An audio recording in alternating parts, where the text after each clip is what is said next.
this is Richard from the Metal Cell podcast. First of all, I want to give my shout out to the sponsors of the show, which is Rise and Sons, the award-winning brewery in Cork. And if you're in Cork, Jack, you know where to go for a nice beer, man. Absolutely. So I have Jack Penders here with Rotlaust. Thanks for joining me today, Jack. Happy to be here again, Richie. Yeah, and I think actually it's one of it's only the second one I've ever done in the morning, which is great. I have a mental kind of work schedule, so thankfully we were able to actually fit this in. Do you really? Are you doing night shifts or do you work nighttime, Jack? What's your background? Yeah, I work in a bar, and the shifts are generally about maybe 3 onwards to whatever time I get out. Okay. Usually it. Okay. And where's that? Is it Dublin? Is it It's in Dublin. I'm in the middle of kind of switching jobs at the minute, but it's still going from one kind of bar job into the next, you know. Okay. What bar is it, if you don't mind? I'm leaving. I've been in Token in Smithfield for about 5.5 years, and I'm currently moving to Rascals out in Inchicore. It's a brewery. I've been there a while, and it's good to kind of do a bit of a change, you know, after about 5.5 years. That place in Smithfield, I've never heard of that. What's the main bar down in Smithfield there? There'd be a few. Is it Dicey's? Is it? No. There's no. Ryan's. There's a few. There'd be Frank Ryan's. There'd be Oscar's. Cobblestone is up at the top. It would be more of the kind of the touristy, famousy one. Not alongside Ryan's, right across the road. So we're on the same street as Frank Ryan's. It's kind of further down, closer to the quays. Yeah, because I drank in Ryan's, and then there's another bar alongside of it, and then it's just a short walk down to Voodoo. Yeah, it's just right around the corner. What's that bar, though? I'm trying to think of it. It's a black bar. It's got big windows alongside Ryan's. If you come over Ryan's. There used to be... you're nearly right. It used to be Dice Bar. It closed. Dice Bar, that's it. It closed after lockdown, yeah. Ah, fuck. That'll tell you now the last time I was up. Jesus. Absolutely. And is there another bar gone in there, or is it just gone? So there's a few rumours about it. One is, I think, potentially the Whiplash, that Irish brewery. I think they might be taking it over. But it's still kind of just sitting dormant as far as it looks. And there may be stuff kind of going on inside and stuff. I know the building itself was kind of fairly old, so if they were going to do anything with it, they would need to kind of like gut it completely. So many great nights in there. Fantastic. Used to be our kind of where we go after a shift as well, just to kind of unwind a bit. Yeah. Hey man, you're going to more gigs than me lately. I've noticed that. Yeah, I'm generally I'm not too kind of gig heavy, but it just happened to recently a lot of them kind of coalesced at once, kind of thing. Yeah. What was just going to see one? I'd have to say I went to London last Friday to see Porcupine Tree. They would have been massive for me growing up and stuff, and especially like being more so a drummer than anything, it would be their drummer that kind of like I've every single thing that I have played I pretty much have stolen from him, kind of thing. One of those things. So it was a fairly big important gig for me. I'm not actually working tonight. I'm going to see Sigur Rós tonight as well. Oh my God, Jesus, that's a name from the past. Absolutely, it's I saw them last time in, I think it was Kilmainham, but they're in the 3 Arena tonight, so I can't wait. What? They're playing the 3 Arena? Yeah. You'd wonder, because like they're out years, man. I remember that is it that song "It's You"? Is it or something like that? It's real. They're from Iceland, isn't it, or somewhere? Yeah, they're from. I think they're definitely from Iceland, and they're kind of this. Ambient. Sounds like them, kind of thing. It's even with regards to like the vocals and stuff like that. Apparently, I was reading an interview with him. Apparently, it's what he sings is based more so on how like the syllables sound than what he's actually saying. So like. He said it's a mix of Icelandic, English, and gibberish. He's just kind of singing whatever kind of suits the song. So it's like he's using his own voice as an instrument more so than anything, which is really cool. Yeah. And I mean, you get away with it because it's not as if any of us know what Icelandic. As far as I know, there's not a lot of people there, so not a lot of people would understand. In fairness, so it's on my bucket list of the places to go. Actually, absolutely, same. Yeah. So like, I mean. Getting back to that, that's interesting with Porcupine Tree. Right. So you released a brilliant album. It's 2 years ago now, man. Can you believe that? Yeah, give or take nearly 2 years to the day, nearly. Covenant. So you worked with Steve Lindsay on the artwork and Steve Lovett then of Little Wolf, is it Studios? Little Wolf, yeah.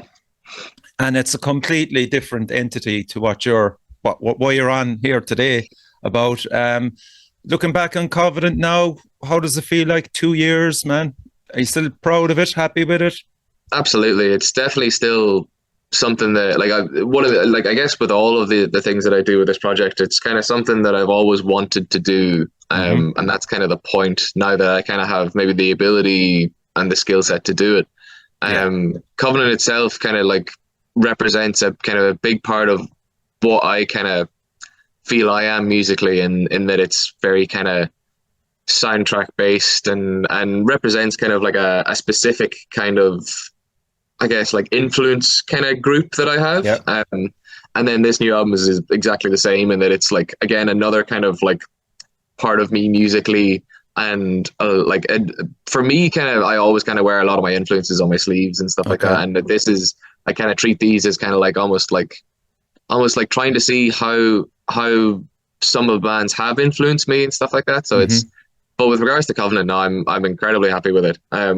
Every so often I'll kind of, I find the farther away you are, the easier it is to listen to, like, objectively. So like, you're not just sitting there going, oh, I would have done this different or this, or like even like the tiniest of mixed things. You're kind of just listening to it the way someone who's never heard it before is listening to it. And like, it's, as long as it kind of still stands up in that regard, like I'm happy. That's nice, man. Because I mean, like, how long did it take you to write that, to assemble it, write it? I'd say it was done over about 1.5 to 2 years. Now, a lot of it was like, I would kind of sit and write a lot of it. And the idea, like, I mean, we talked about it in the last one, the idea was for me to take it to Dave Redmond to kind of just like add a few more kind of layers and stuff like that. And we ended up, instead of doing that, we ended up almost like the structure of the song stayed the same, but almost like reapproaching them all. Like, it was a case where we did one thing, we were kind of like, well, we need to kind of do this with all of them now. And that's why I even, like, with regards to like credits and stuff, I almost credited him. I credited him as like a co-writer, in that, like, we just like, I wrote the songs, but what we did together really established what the sound of Covenant would be, kind of thing. Yes. So no, I was still like immensely proud of it. It did take quite a while, over, like, again, with, like, say, both of us kind of working different schedules and then kind of stuff. We were lucky to kind of like pretty much have it all done. Then COVID hit, but then when we came back from COVID, essentially all we needed to do was kind of like do it a once over and then throw it over to Stephen. Yeah. And so now we'll talk about the Dirge. Is it a concept album, Jack?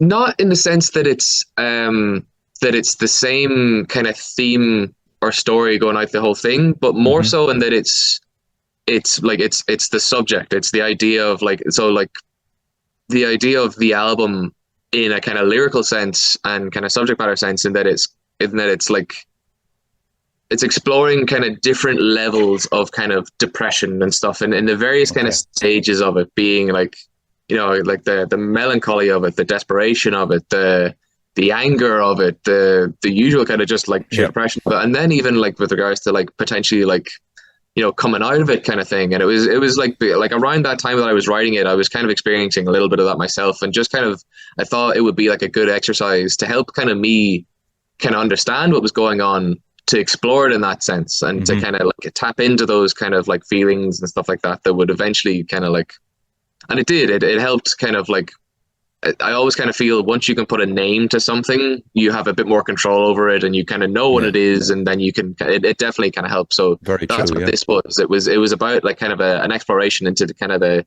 different kind of aspects of kind of mental health issues, kind of revolving around kind of depression and anxiety. Yeah, and I mean, then the music augments it then. Absolutely. I kind of wanted the music itself to kind of almost be as violent and aggressive as kind of those kind of mental health things can be. And I kind of felt that this kind of style of music was the only kind of, the only right thing to kind of use, you know? Yeah. And the structure of the songs had you a lot of demos lying around that didn't make Covenant, or were these just pretty much wrote as you were kind of exploring this new music side of you? Essentially, yeah. Like Covenant and this are obviously very, very different. Yeah. And I remember when I first kind of like all of this kind of spawned from me learning kind of how to record and kind of engineer. Again, something that I wanted to do for ages that has now kind of let me do these kind of solo things. And when I kind of started, obviously I was kind of just throwing demos together just to kind of learn how to do it and stuff. And both the really kind of heavy kind of death metal side and the ambient kind of thing are two things that I do naturally anyway. So it was kind of an obvious kind of thing to do a few demos in kind of that genre. Some of them, I think out of like, I ended up writing maybe 4 or 5 songs at that time that I initially like had the idea to release as like an EP or whatever. Okay. And then over time, what I ended up doing is like working on both this and what ended up being Covenant at the same time. And if I hit a wall with one, I would just jump over to the other. Nice. But because they're completely different kind of like environments, it wasn't as if like your wall would be the same here. You would end up, because you've spent so much time in a different environment, you would have the inspiration to go for the next one and you just keep jumping. And I ended up I think that's very interesting because solo artists can do that, whereas if it's in a band, it's way more difficult, obviously. Yeah, because the band is that music, and that's what you have to stick to. I mean, it does help that you have, like, say, potentially 4 to 5 people to kind of, like, say, if one person is kind of at a loss with something, another person can kind of keep going. Yeah. Whereas this is when you're on your own, you kind of need to. You don't want to be sitting there feeling like I have no ideas. I can't you'll always have ideas. There's you just need to keep going kind of thing and go somewhere in a different way that kind of lets you continue working. But I ended up scrapping, I'd say maybe 70% of what I had. 2 of the tracks on the album are the tracks from that really like initial kind of like just again writing for the sake of learning how to do this.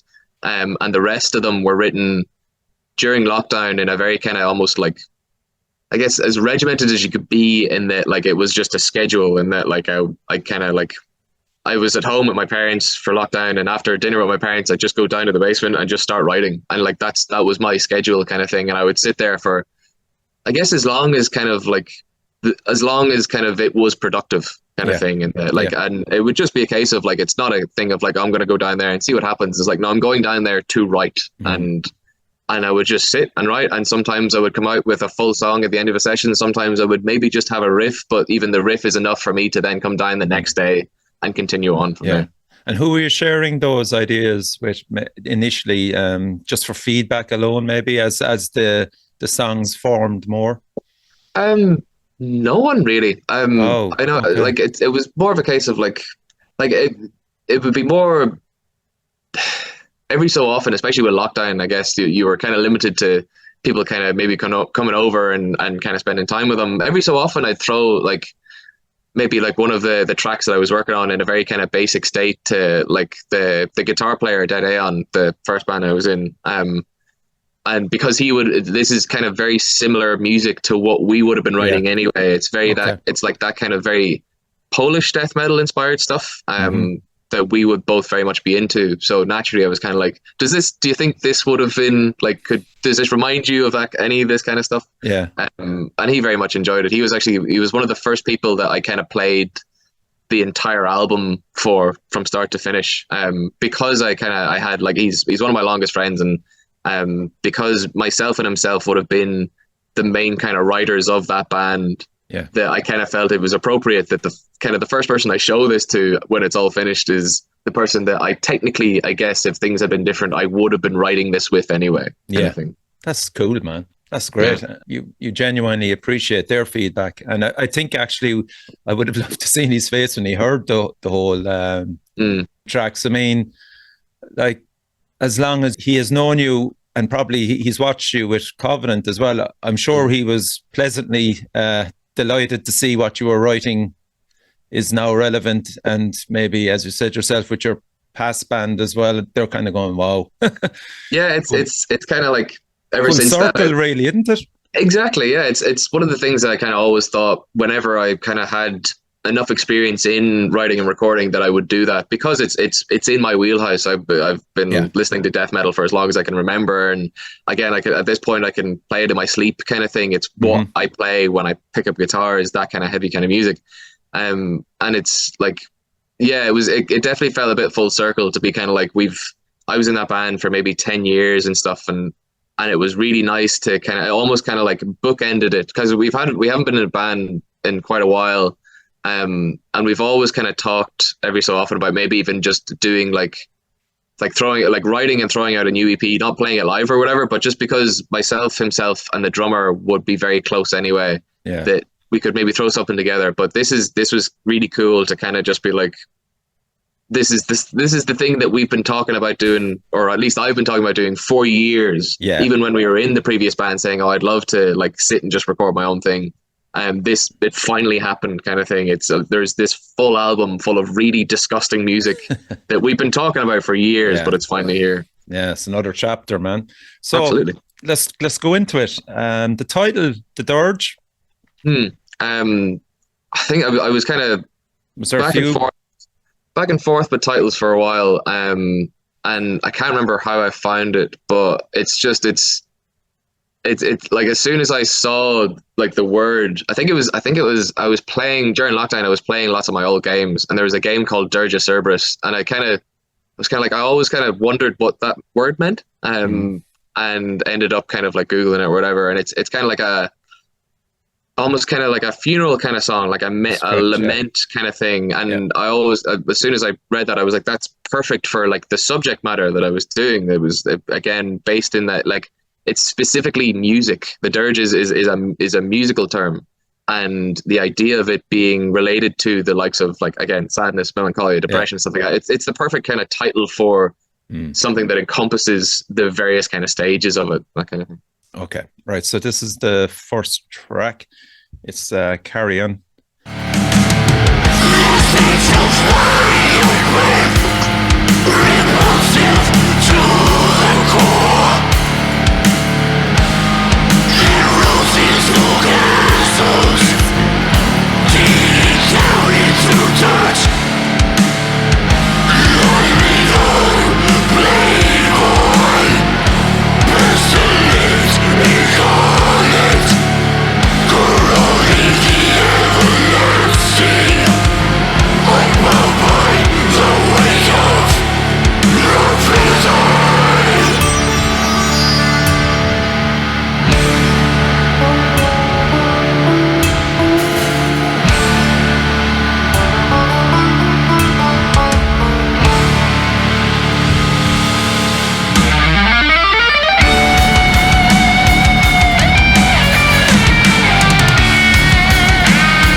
Favorite tracks, man. I love that. A hell of a solo, isn't it? It's that's Steve, isn't it? That's Rats. Most of the metal community in Ireland will know about him. Yeah. It would have been him, and a few other lads that we used to play with in Dichotomy that would, like, myself and our band Dead Aeon and them would have played together quite a bit. Like him being like a sound engineer and stuff like that. He would have done sound for our band quite a bit. I've always kind of wanted him on a track kind of thing, because I just knew he was a phenomenal guitar player. But the best thing about it was whenever he said he would do it, he was also kind of like, I kind of really want to add a few more things and not just guitar. So that sitar that you hear just before the solo and during, picked it out, man. Class. Is him playing it. He has a sitar and he plays it. And as soon as I heard it, I was like, no, that's, of course I'm going to put that in. It just adds this other kind of otherworldly kind of quality to it. It does, absolutely. What were your influences for, say, if you look at a track like that, Carry On, what influences do you want people to hear through that? Definitely, like, especially with the first riff, in that it's kind of just like a repeated kind of almost kind of alarm kind of sound, and that it's just this chord kind of hit. I was definitely kind of channeling a bit of Decapitated there with the likes of, I think, Visual Delusion and stuff. It would have been like it's just this really kind of dissonant kind of just repeating pattern. And you'll hear like the likes of like Decapitated and Behemoth and stuff will be kind of like a reoccurring kind of vibe throughout that kind of stuff. Again, it's the natural kind of sound that comes out of me when I play this kind of music. And the vocals, all you? Yeah, on this track at least. Even when you raise your voice there, man, it's fantastic. It's a lovely contrast, obviously, the guttural vocals as well. I always, like, when I was in Dead Aeon and stuff like that, I always kind of wanted to push my kind of ability and stuff. I never wanted to be like, and there's definitely places for it, but I never wanted to be one of those the vocalists that just kind of have that one sound. Like, say for example, your man from At the Gates is phenomenal, but that, like, he sounds like that every time kind of thing. He doesn't really go lower or higher. That's his kind of sound. And I always kind of wanted it to sound as if there were multiple people, as if it was like 3 or 4 vocalists throughout the track doing different things, but it is just me, that kind of. I always kind of look at them as like different characters in the song. Yeah, it's to accentuate a certain kind of feeling and stuff. Like and again, like, even like, because there's a bit of kind of death metal and a bit of kind of black metal kind of vibe, it's to kind of like be appropriate to that. Again, if it's being a bit more kind of black metal, maybe do a bit of the higher vocals. If it's being really heavy and stuff, go lower. And then if it's this big kind of epic thing, do all 3 at once kind of thing, you know? I love it. And that was the obvious opener, yeah? Yeah, it was, even when I was talking to Rats about the track, it was the way, like, I already had, it kind of starts off as kind of like a lo-fi radio kind of version of the track kind of blended in. I already had that in there before I sent it to him, and he was like, man, that needs to like be the start. It's a very kind of like, you're just kind of coming into the album, then it just starts and pretty much just doesn't stop, like, with the kind of the ridiculous aggressiveness until the very end kind of thing. It's perfect. Yeah. Okay, so the second track here is Ceaseless, so we'll give this a blast.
How could that not bring a smile to anybody's face? I can tell you like the solos. Oh yeah, no, it's not all the pieces are taken out of those, but just those 2 had to be put in straight Absolutely. away. Barry Christie, Ex-Vile, Regression. Absolutely. Yes, Vile Regression would have been another band that we would have played with quite a bit. It was kind of those 3 bands, Ars, Dichotomy, and Vile Regression, that would have been kind of, if it's generally would have been at least 2 of us playing at one time kind of thing. Okay. And if we were lucky, all 3 of us were there. And the way Baz kind of played guitar always really, really stood out to me. It was all very sleek and a lot of finesse, but still kind of like very kind of heavy and aggressive. And especially with his lead playing, there was just a very kind of specific way he would play. And especially on recording, when he could like kind of harmonize and kind of stuff, there was almost like a signature kind of harmony that he would do, that he actually does in this solo, that is like instantly recognizable as him. So as soon as I heard it back, I was like, that's exactly what it is. That's as from Vile Regression on my track, and that's exactly what I want. Yeah, the drumming patterns as well, Jack, on this is very interesting. That's coming from me mainly kind of being a drummer. Kind of makes it like, obviously, like I'll say that all these drums, and even the drums in Covenant, on everything that I've released, have been like programmed drums. because it's not feasible for me to kind of like rent out a studio and play all these kind of things when I'm pretty much doing all of it essentially in my sitting room kind of thing. Okay. But the idea is to kind of like not go overboard and essentially just approach them the way I would play them. Like if I'm in this scenario, what would I play kind of thing. Okay. And I spend a lot of time trying to make it as like, again, as realistic and as like kind of like logical as possible. And that this is kind of what I would want to do in this kind of situation. That track in particular is very kind of based on kind of more so kind of rhythmical ideas and stuff like that. I'd say there's a kind of a bit of Meshuggah in there, and then it's like it's very more so kind of like purely based on the groove of things more so than anything. Being like even that last riff it's on one note, but it's the pattern that's being played kind of thing. That's the interesting thing, you know. Yeah, and excellent vocals as well on that. Really, really Thank good. you very much. Okay, so we're moving on to my favorite track. Cool. At the moment, it's All But Calcareous. Is that right? Yeah, pretty much. I was struggling how to say it myself when I read it. Thank you. Okay, we'll give it a blast.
So hard just to put off these clips, but you have to buy the album, folks.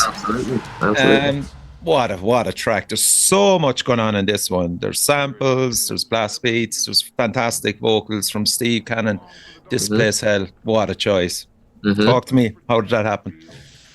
Stephen and I have known each other for quite a long time.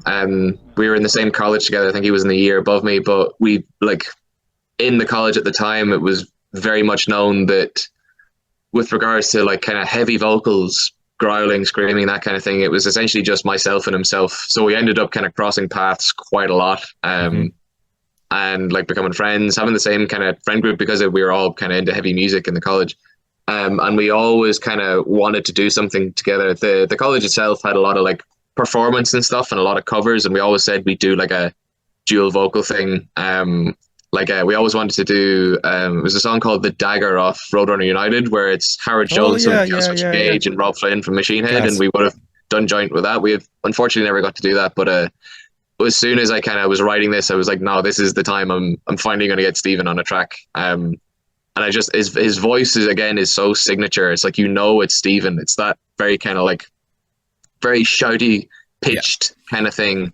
And it has just this kind of perfect contrast with my kind of like typical kind of like death metal growl kind of thing, and just adds this other layer of like interest to it. Yeah, because I mean, it works really well.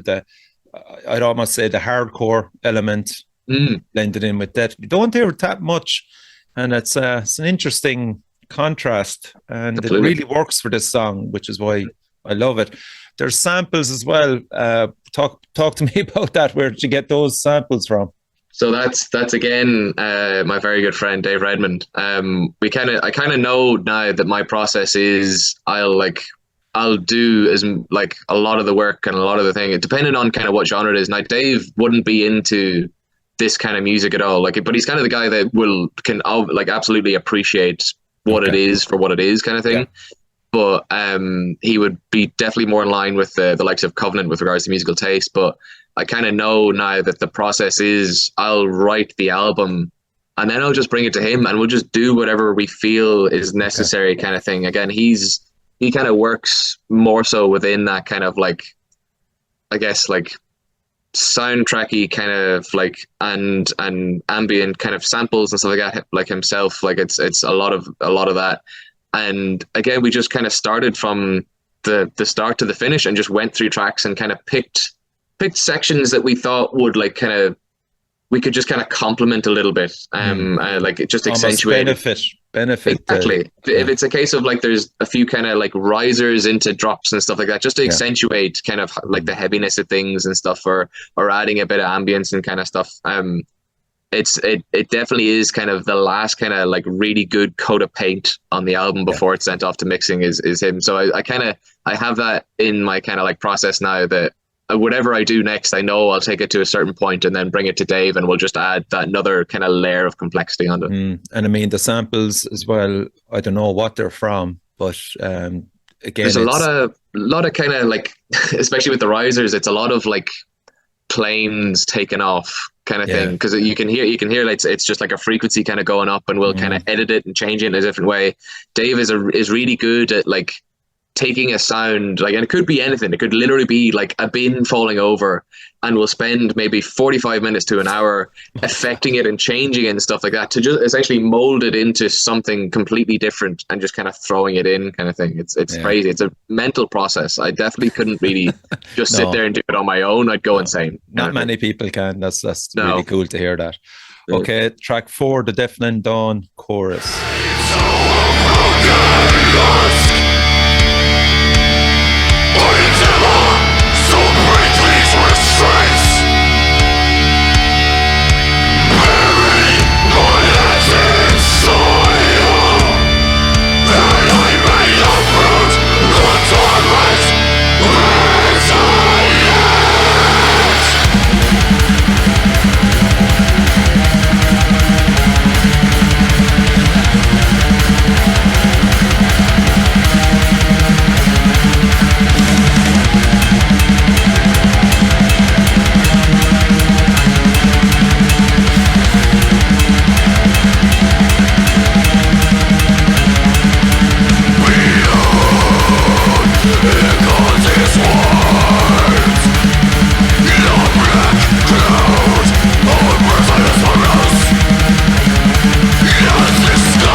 That's a brilliant riff.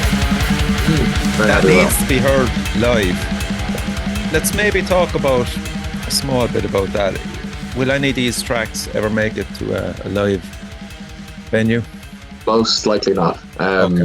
This is something that I kind of do because I can, and I'm kind of always like more so on leaning to the side of like wanting to do something new rather than, and again, like no shade to anyone that plays live. Playing live is amazing.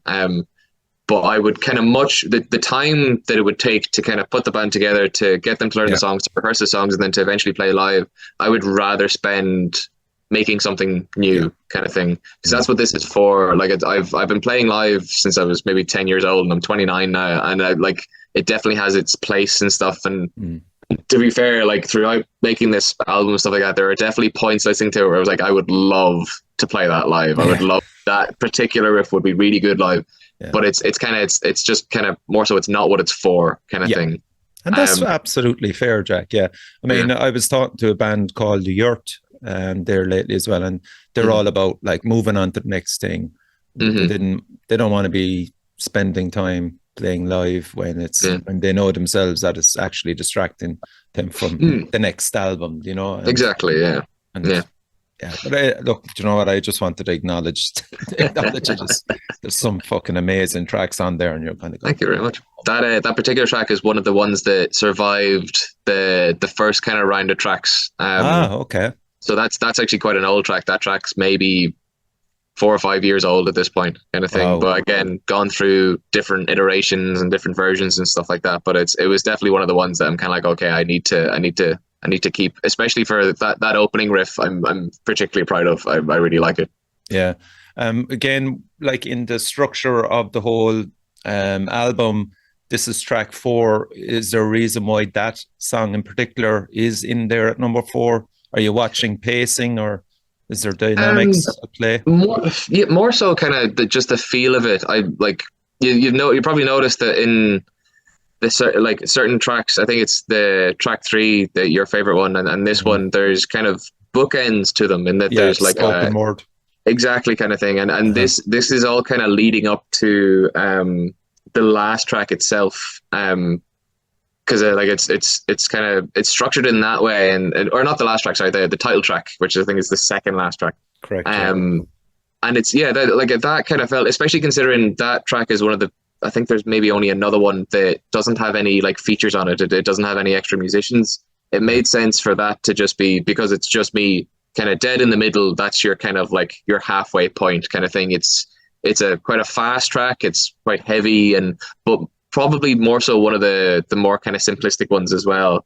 It almost kind of, as much as it can be, it might be a bit of a kind of a break kind of thing. Yeah. Considering the other tracks are so kind of dense and kind of a bit more complex, this is a bit more straightforward.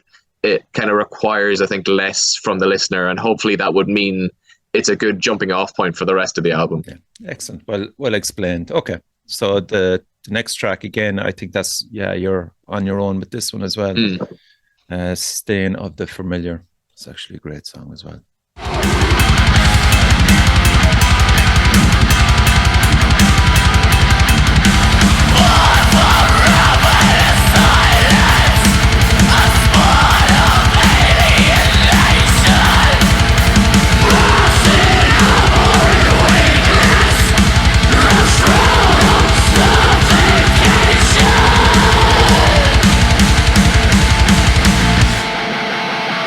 As the sun is digested and the remnant forgotten, I fall deeper downward into a slumber where the fever and the sickness grows stronger, and I perish in a dream.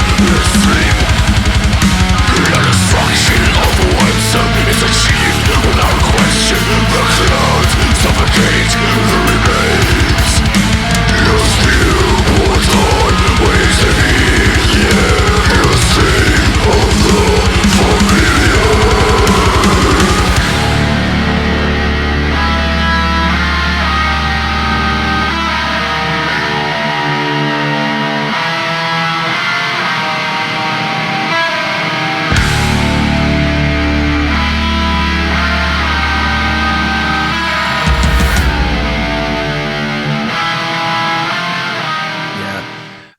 Talk to me about lyrics. We'll pick this one, for example. This is one that I was interested to hear. What's it about? Stain of the Familiar. I'm trying to remember. Let me think. I think it's more so, again, with the whole kind of concept of being kind of like exploring kind of different sides of depression and melancholy and stuff like that. I think I remember this one being kind of a step back in terms of progress. Because obviously they're like, with regards to like mental health, it's always about kind of trying to kind of take the next step forward and acknowledging things as you go and stuff, and a big part of it is like accepting things and stuff. But it's not always linear. There is times where something might kind of knock you back on your arse, and you fall back on your feet, and you kind of need to. It seems to be the only way to kind of move past that is to, again, acknowledge that and accept that it's, again, you can't just keep moving forward for whatever reason kind of thing. And even with regards to like the title itself, like Stain of the Familiar, so you will, like, a lot of the time you'll look at it and you might end up with like this kind of defeatist kind of attitude and like, well, I can't do this. I can't, there is no kind of, you're almost kind of accepting that this is what your life is. And kind of, I even personally, I was kind of like that for quite a while, and that like, I almost like just thought like it's not that I'm like there's something wrong. It's just this is what it is. This is what life is. It's hard sometimes and stuff, and not kind of allowing yourself to acknowledge like, no, you can improve. You can there is kind of easier ways to go about existing more so.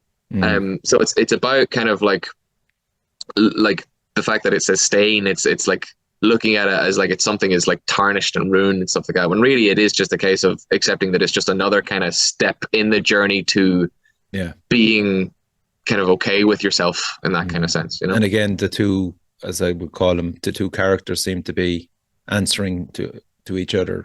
Right, exactly. It's supposed to be that kind of like, because you always like when you're in these kind of scenarios, you end up with these conversations in your head and stuff like that. And I even wanted to feel that, to kind of feel like that main riff, even with regards to like the tempo, is very specific with kind of how it felt, and that it was almost kind of like you could imagine like a room full of people waltzing to it kind of thing. And it's this really horrible, demented kind of waltz, but it's like you're automatically in that kind of dream-like kind of surreal kind of state.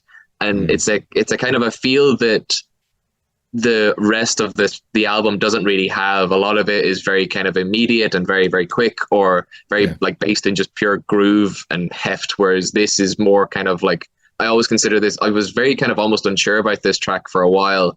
And it was when we kind of reapproached it with Dave and kind of added that kind of like other layer of kind of like surrealism that it kind of immediately had a place in the album as this kind of more disorienting kind of thing, more kind of like cyclical kind of thing. It definitely kind of earned its place in that regard. Yeah, and it follows the deafening dawn chorus, really nicely.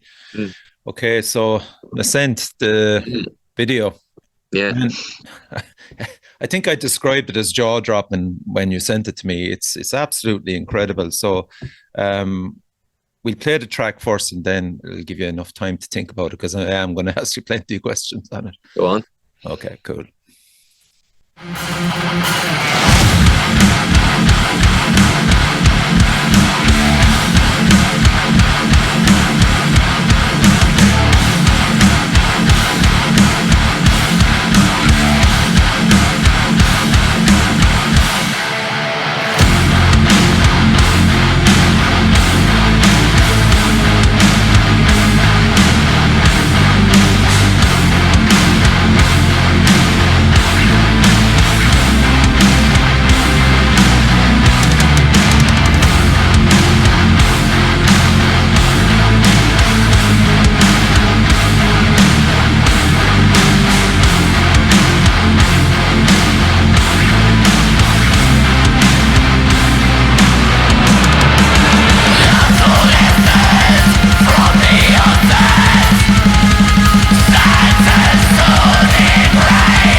That's just a clip of it there. That fucking riffing again, Jack. Jesus. I like my riffs. Oh, same here, man. Same here. Right. Talk to me about, first of all, why you chose that one. Benjamin Ellis of Scar Symmetry appeared on it as well, which is really fucking cool. Was that a late edition? It was one of the tracks that was written kind of lockdown kind of time, in that kind of like, and I guess like I'd say 5 or 6 of them were, and I almost kind of look at those 5 or 6 as this one big cohesive thing, because they were all written essentially in succession. They were quite similar. I can't remember exactly kind of when that song came about, but I kind of remember like thinking that either this one or Ceaseless were the two, if there were to be singles, that's one of the other kind of thing.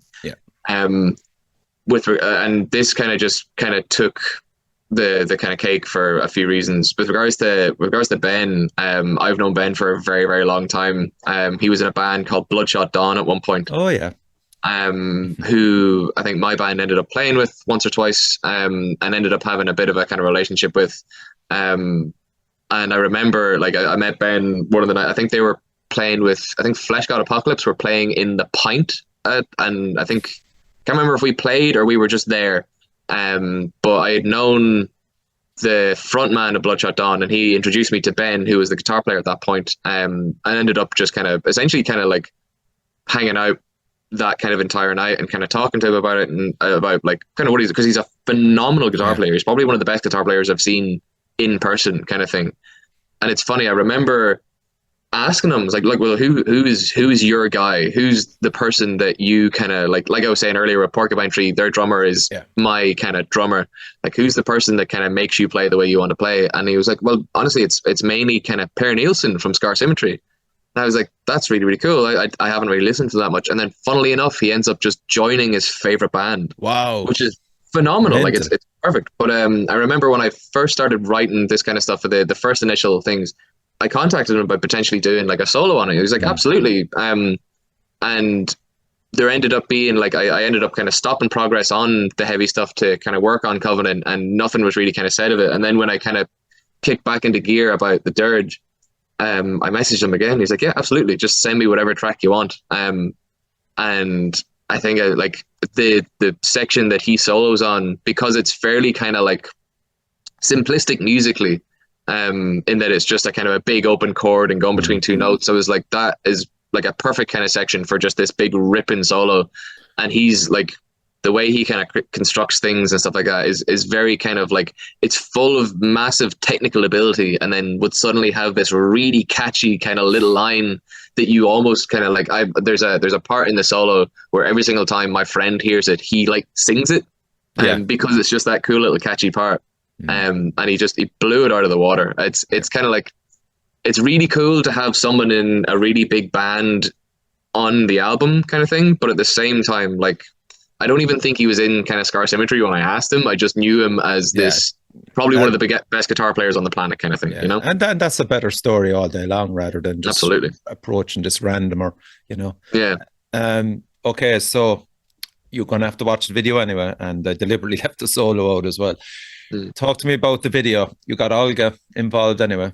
I did. I worked with Olga before on some LNT stuff, and kind of got like, I got on really well with the likes of her and Alan, because they would be more inclined to the heavier side of music as well. Okay. And I remember specifically when I was working on one of the LNT videos with her, that I had mentioned what we had done with that video is that we essentially kind of like concepted the entire thing, almost like not even like shot for shot, but like the whole thing was there. And we just kind of wanted her to obviously to film it, but to kind of like bring it to that next level kind of thing. Yeah. And I remember talking to her at the end of one of the shoots being like, and you could, like, I was essentially saying, it's like, you can go as crazy as you want with this, as like mental as you want. And she was like, she seemed surprised because she was assuming that she was essentially working to a brief. Okay. And we were like, no, that's more so the concept and not so much the execution. But I saw that she was like, the video itself is all really weird and distorted and stuff like that, and it's perfect. But I could tell from that conversation that she was very much kind of holding back in terms of like how extreme she could bring it. And when I kind of decided that I was going to do a music video for this album, I was like, well, obviously I'm going to go to Olga, because again, that familiarity with that kind of music, as well as her kind of dark kind of subject matter anyway, that I was like, we had a meeting with her and Alan, and essentially I was like, look, I pretty much just want to unleash you onto this track. Yeah. I'm not going to give you a concept. I'm not going to give you an idea. I'm going to give you the track. I'm going to give you the lyrics, and I'm going to give you the album artwork. And you essentially just do whatever you want. As much creative control as I had over the music, I want you to have over the video. Yeah. And she was elated with the idea. She was like, because surely that's every kind of like music video creator's dream, is that for a band to come to them and just say, just do what you do kind of thing. Because at that point, you're like, you've established that like you have a style, you have a way to do things, and you're trusted enough with that. There you go. Yeah, that's the key element there, is trust. Yeah. And she was so delighted. She very much invested herself in it. Very quickly came back to me with a concept, almost like with a full kind of script. It's almost as if she kind of had it already, but you can tell that the video itself is very much rooted in the music and is a reaction to the music. What I was talking about earlier with the potential of 2 singles, this was actually the defining kind of factor in this, in that like initially I was kind of leaning on Nascent for the music video, but after the meeting, I was like, before kind of any kind of work was done, I was like, look, there is actually this other track, and I'm kind of debating which one to use. And I sent it to her as well, and she was like, I can see what you mean by potentially Ceaseless being a more single based track. Yeah. But in terms of kind of like sheer concept and feeling and vibe, we think Nascent is probably better. And I was like, that's all I needed to hear. Let's go with that kind of thing. Yeah, I think the vibe is the key. Exactly. More Yeah, than it that, is this. It is this more kind of like Ceases is a great track, and it's very kind of unrelenting. That like that's the point of the name, is that it just keeps going and pummels you into kind of submission. Whereas this is more grand. It is more kind of epic in scale. It is more big and open, and lended itself to a more kind of like equally grand and epic and kind of like mental kind of video itself. I mean, the video itself, I mean, like behemoth, like you're up that standard. That's so high. Yeah. It's incredible. It's just absolutely mind blowing. Where was it filmed?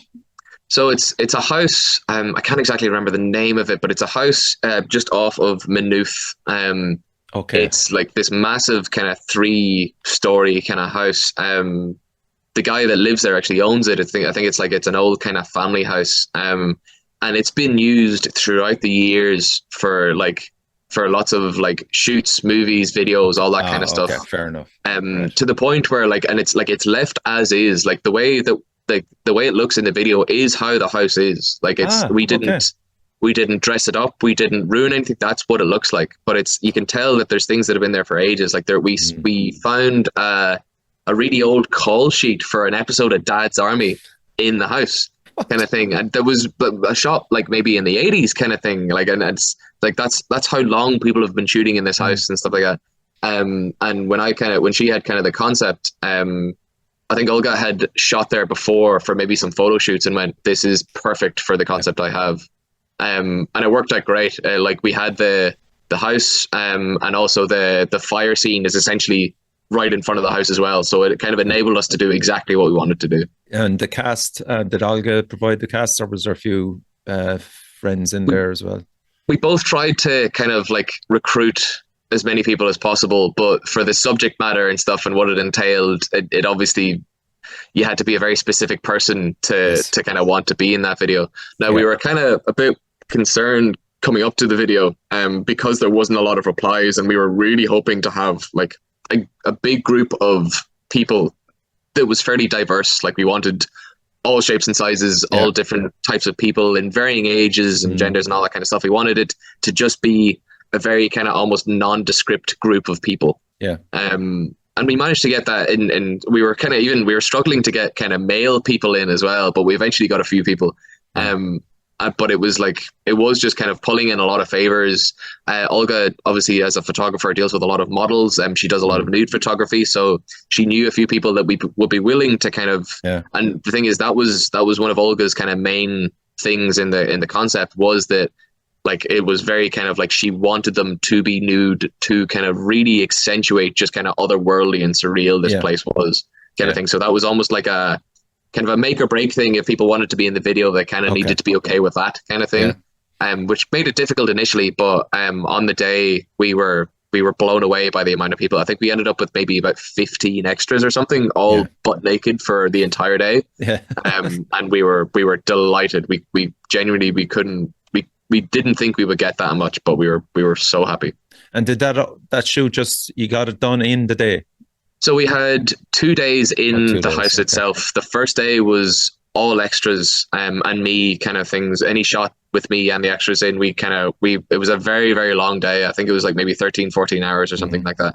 And just started and pretty much didn't stop. A lot of it was mainly kind of me and the extras kind of waiting around to be called and stuff, and then they'd be back and forth. And then the second day was again shots with me, and thankfully one or two of the extras was still around. A lot of them kind of had to go home and stuff like that, but the other two were available to kind of come in and do some kind of pickup shots and stuff like that as well. So it was shot over kind of maybe 1.5 to 2 days again, which is incredible considering the scope of the thing. Exactly. Yeah. It's wow. If you never do anything else video wise, you can walk away from that and go, it's to the point. The video was so good that I personally feel like I've just scored her movie more so than it's a video for my music kind of thing. It's so far beyond what I could have ever asked for with regards to my music. Yeah. We'll just have a look at the lyrics as well. We bear the shell of inequity. Shattered bones grow blunt against the carapace, is it? Suffocating with the bounds, unfazed asphyxiation, consuming coercion, also gluttonous. Yeah, pretty grim. You can say that. Yeah. Yeah, the stench of death infests the lungs, a stark awakening from the slumber, the apogee of intent obscured from view, no solace, only contempt. Now, man, they're great lyrics. I hope you will provide us with lyrics for all of these tracks. Absolutely. Excellent stuff. Yeah. Yeah, I enjoy that when bands actually take the time and trouble to get lyrics out there, man, because you're writing them and you need people to understand where you're coming from, not only musically, but from a writing point of view as well. Especially in a vocal style where it's very hard to actually hear what the person's saying in the first place. Sometimes that is the case as well, Jack. Yeah. Okay. This is the title track, The Dirge, another brilliant track.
You know, when that part came into the song, I was hoping, like the first time I was listening, I was just going, maybe he might put in some acoustic there, and you laid it in beautifully there, man.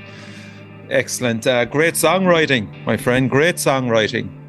Talk to me about Kevin O'Connor, Astral Tomb.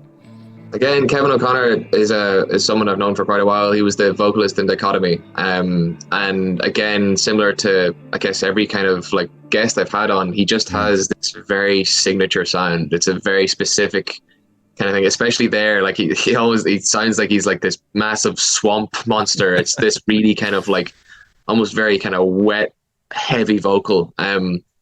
And I've always kind of wanted him on a track. The drummer of Dead Aeon, who I've lived with for years, is the drummer of Astral Tomb. So I'm constantly hearing all the kind of stuff they're up to and stuff. So it's really cool to kind of still have that connection.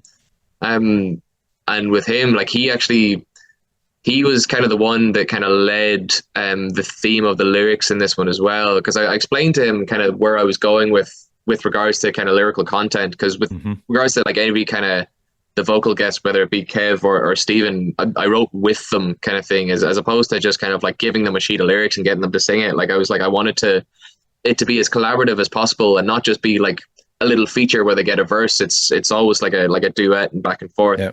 And I wanted to be that kind of thing creatively as well. So when I explained to him kind of the theory for the album, he kind of put forward this idea of like, it's like when you're kind of surrounded by people that are also kind of very kind of like not kind of like toxic, but like I guess yeah, toxic, and that you kind of inherit a lot of it, that you take a lot of it on if you're a fairly kind of like empathic kind of person. And it's a lot of those things where it's like sometimes you just need to like look at it and go, look, do I really need to be here and suffer through this? Do it, like, because you are like you would try help as much as possible, and you could potentially be dealing with your own stuff. And it's when you're repeatedly helping and you just see like, look, I kind of feel like I'm doing all the work here, where it's your thing that you're supposed to be dealing with, and you're putting their kind of like mental anguish on top of yours. Yeah, it's like it's the classic idea of like someone drowning, you're going out to save them, and that's exactly it. You're in more trouble than the person themselves. Exactly, yeah. They end up kind of clambering onto you and pushing you down to kind of get you, and that's how we kind of approach this one. And it's like I wanted it because like initially the name of the album was going to be the Deafening Dawn Chorus. I thought that was just like a really cool idea for like an album kind of thing, and didn't have really like that didn't really kind of merge with the idea, the concept too much. Like, it was just like a cool kind of title. But when I was writing this, it was definitely like I had this big kind of middle section in it, and I wanted this song to be a really big statement that I was like, okay, this is definitely what the title track should be. And ended up finding the Dirge as well. And everything kind of leads up to this kind of thing, in that like those little like, kind of like post-song things with the spoken word all lead up to this one kind of track and stuff. And I wanted it to be like, again, it's quite long, and like all the tracks are quite long, especially for this kind of genre. But that's just me. I find it very difficult to write a short song. But with regards to like Kev and stuff like that, he's like, I have a lot of respect for him musically, the way he kind of approaches things and stuff like that. He's very, very good at what he does, kind of thing. And he was an obvious choice when I was thinking about different people to have on the album. Yeah, nice. And it's the title track as well, which is really cool. Okay, the last track, Nex Internum.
Lovely and really, really cool.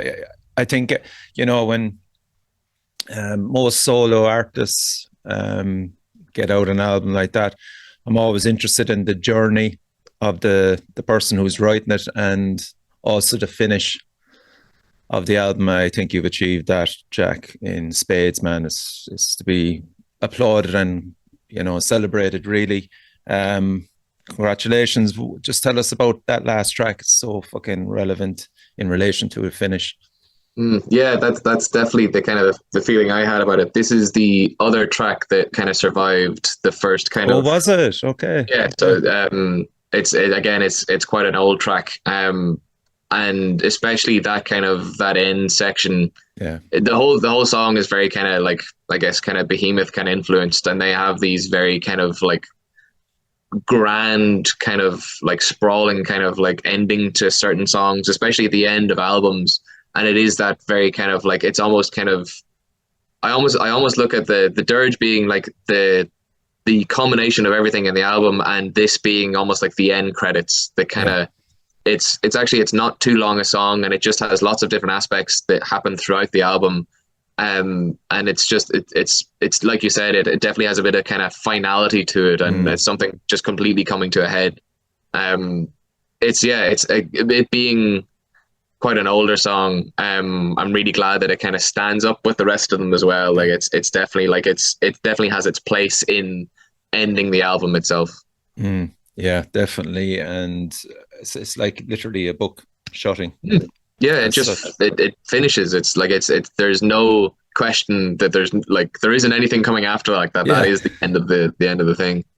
Especially when you think about like kind of how the whole thing starts, and that it's kind of very kind of slowly kind of creeping in at the start of the album, and then this kind of just kind of dies down as well. Yeah, and I like that kind of melodic, almost like a waltz, that section as well, which is I enjoyed listening to and hearing it and going, yeah, it is like the end credits, as you said. Exactly. Yeah. So overall, man, it's coming out tomorrow.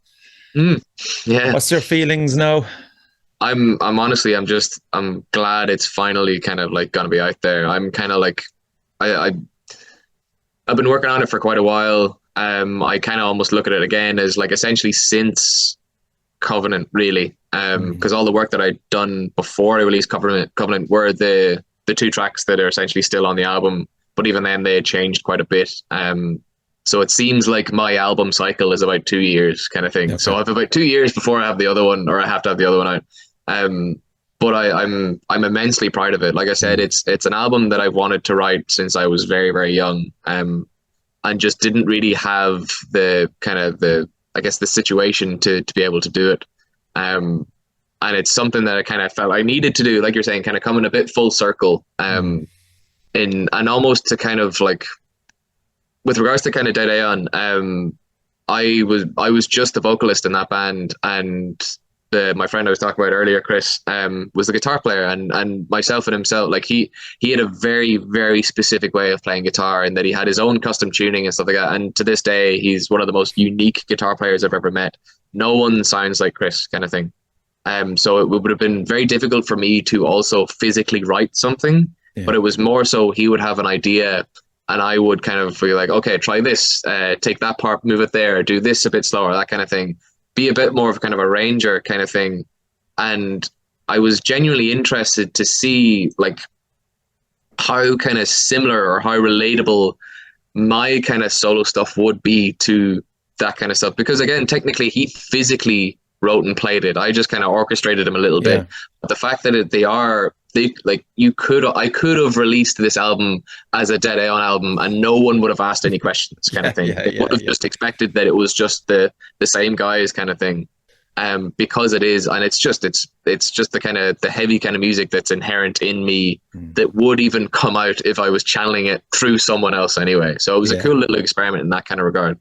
But I'm immensely proud of it. It's definitely something that I'm like, especially considering like with Covenant, I mixed that myself, and that was because I didn't know how I was going to give that massive work to someone else and them know exactly where I needed everything to be. So I kind of just needed to do it myself. Whereas this, I was like, because it's more of like almost like a normal kind of almost band formation, and that there are there's a lot of people gave their time to you, man. So you need the last thing you wanted it to do is come out sounding fucking shit, like, you know, exactly bad mix or whatever. So is that where Aidan Cunningham came in to play? Well, like again, all of these people that have come in, I've had some kind of past kind of dealings with and stuff. And Aidan is definitely one that I've worked with before and wanted to work with again. And again, similar to Olga, I had worked with him in a scenario where I know he's an amazing mix engineer and master. Like I know, and so I was working with him with the L&T stuff, which is again more kind of like, I guess, not death metal, but it was a case of I know he has a background in really heavy, really kind of noisy music. That as soon as I did this, I was like, I obviously have to give it to Aidan, kind of thing. Like I know that like I want, again, like you're saying, a lot of people have given their time to this. I know I could mix it and I would be happy with the mix, but I want it to be beyond where I could bring it, because it deserves to be at that kind of point. It was different with Covenant. There were too many layers, too many things that needed to be in certain places that it would have just taken another 2 years for it to come out if I'd given it to someone. Whereas this was just, I gave it to Aidan, sent him mix notes essentially, and went, just make it sound really heavy and really disgusting. And that's exactly what he did. I'm constantly getting, like, anyone that has heard it, I'm constantly getting stuff said about the mix and the production and it being just phenomenal. And that's to be expected when you give stuff to Aiden. So. His work is look, we're all fans of his work. I don't know anybody in the metal scene that cannot deny Aidan Cunningham. He's rightful place up at the top in the metal scene and hardcore scene. He's just a fucking genius. And absolutely, it's nice to give him a shout out on the show as well, like an old friend. Exactly. And speaking of shout outs, like I'll definitely shout out my kind of long-term collaborator with Stephen Lindsay. Everything that I have done since like starting this thing has had some sort of relation to him, whether it just be using the logo that he made for me, or like essentially like constructing the look of the entire kind of thing. And this is no exception. I sent him lyrics and music and stuff like that, and I don't even think the music was finished, but he as always just completely knocked it out of the park and made something that stands up to any kind of like AAA massive band's artwork kind of thing. It is exactly like encapsulates what I kind of see in the music. Like it's just this massive, dark, oppressing, kind of crippling kind of thing, and the artwork completely like conveys that. So it's, again, massive props to Stephen, and every single time I work with him, it's like, of course I'm going to work with him again. Like, of course, as soon as I have something, I'm going to go straight to him, kind of thing. So yeah, massive props to Stephen. I love that. And I really enjoy bands that will stick with people that they know, they trust, and trust is the huge factor, isn't it? Really, like, absolutely. And you give them something that they'll treat that with as much love and care as the person who has wrote it, and give it back twice fold, sometimes 3 times fold, and you're the one that's sitting down going, oh my God, I'm so happy that I trusted this guy with it, and look what he's brought back to me. The more than I'll get. Is there anyone else, Jack, you want to thank there? That I know we've talked about all the musicians. Is there any people in the background there? Now's their chance, man. Definitely, like my 2 housemates, one of them being Evan, the drummer of Astral Tomb, and the other one being Kev, the singer of my other band L&T. They've kind of like, I do a lot of, like, I'm currently sitting in our house right now, and my kind of studio setup is dead in the middle of our sitting room, because it's literally the only place that it can be. But they're incredibly kind of understanding of that, and as I'm writing these kind of things, they hear every single iteration of it, from like the most basic idea to the finished product. And they're always there to kind of give me a little bit of help, a little bit of kind of like direction, or to just kind of like sit and listen, and tell me that it's terrible, even though it's they're obviously joking, I would hope. But they're always kind of there in the background, so I very much appreciate kind of like their kind of outlook on it and their opinions on it. Again, obviously all the guest musicians and stuff like that, the whole point of this entire project was for me to kind of like do things by myself, but to collaborate with people that I've always kind of wanted to collaborate with. I was really happy to be able to kind of like have so many guests. I think it's 5 in total. And they're all phenomenal musicians in their own right. So to give them kind of a platform to kind of do their thing, I was over the moon with. Like you said, Alan, Olga, Stephen, they're all lending themselves to the visual aspect of my music kind of thing. Like I said, I feel like I'm just kind of scoring their art pieces at the minute, and I'm happy enough to do that, in fairness. Because exactly with what they do and what they put out, how could I not be immensely proud to kind of have it attached to my own stuff? So brilliant. Listen, Jack, much appreciated, and thanks for coming on the show, man. I just wish you nothing but the best. You're so talented, and it's great to finally get the fruits of that labor in the new album, which is out actually on November the 18th. So when this comes out, the Dirge will be after settling down after a week. So hopefully more people will get onto you and get into it, and after listening to the show. And as always, man, I'm here to help you. Anything I can do further down the line, I'll gladly help you with it. massive thanks to you, Richie. I knew as soon as I had something to share, I would share it with you because I know you'd be into it, kind of thing. So again, thank you very much for asking me to be on this and stuff. It's like I said in the last one, it's very, very valuable work you do. So thank you very much for that. Yeah, cool. Okay, thanks everybody, and crucially, support your local medicine. Very much.